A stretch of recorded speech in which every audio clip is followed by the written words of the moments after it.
the great powers have no concerted collaborative strategy to deal with the problems I have enumerated above. The UN Security Council is a failed institution. It's clearly broken.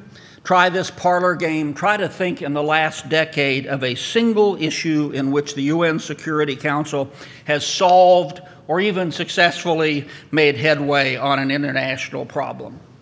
Moreover, economic interests of nations often trump broader security concerns. Many developing countries seem to believe that lofty rhetoric and endemic criticism of the West is a substitute for compromise and effective cooperative action. Rogue nations today increasingly get the clear message they can do what they want with no significant international penalties. So what to do?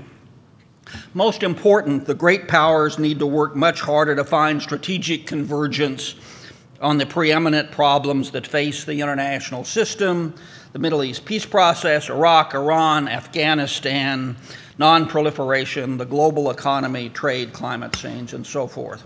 Let me explain as I head for the finish line here what that means in practice, beginning with my own country. It means a continuation of the current efforts by the new American administration to reach out for partners to deal with global problems, as well as a sustained U.S. recognition that in today's world, unilateral behavior by any one nation is almost always a major mistake. The U.S. should also minimize its long-term compulsion to design the domestic political arrangements of other nations.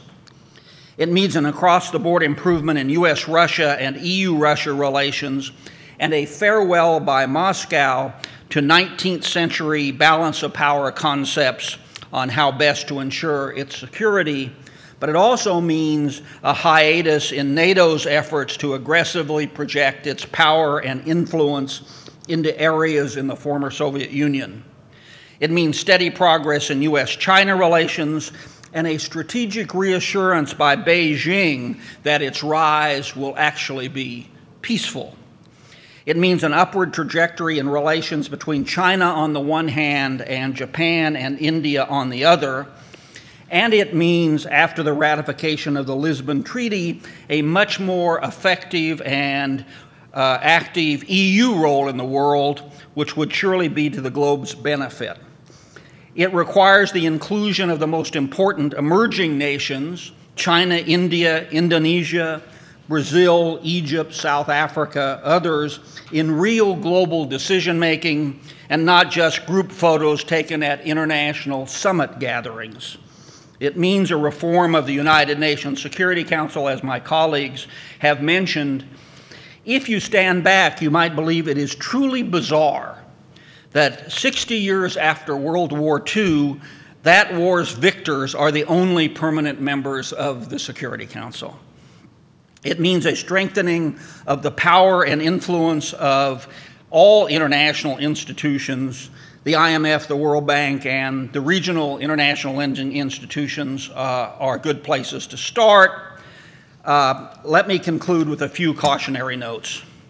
First of all, as Thierry de Montbrial made the point this morning, nation states will continue to dominate the international system for the foreseeable future, and that's where we have to begin with respect to thinking about this problem.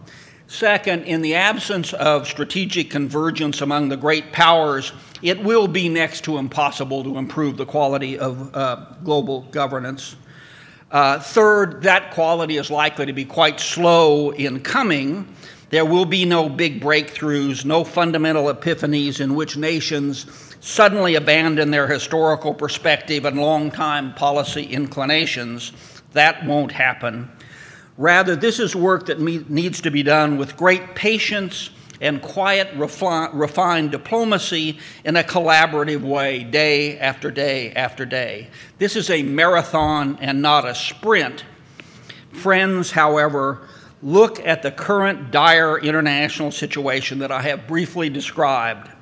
Bad news piled upon bad news nearly everywhere one looks, and colleagues, it is entirely possible that things will be substantially worse a year from today.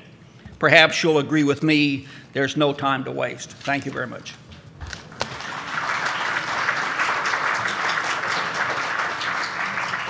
Thank you, Bob.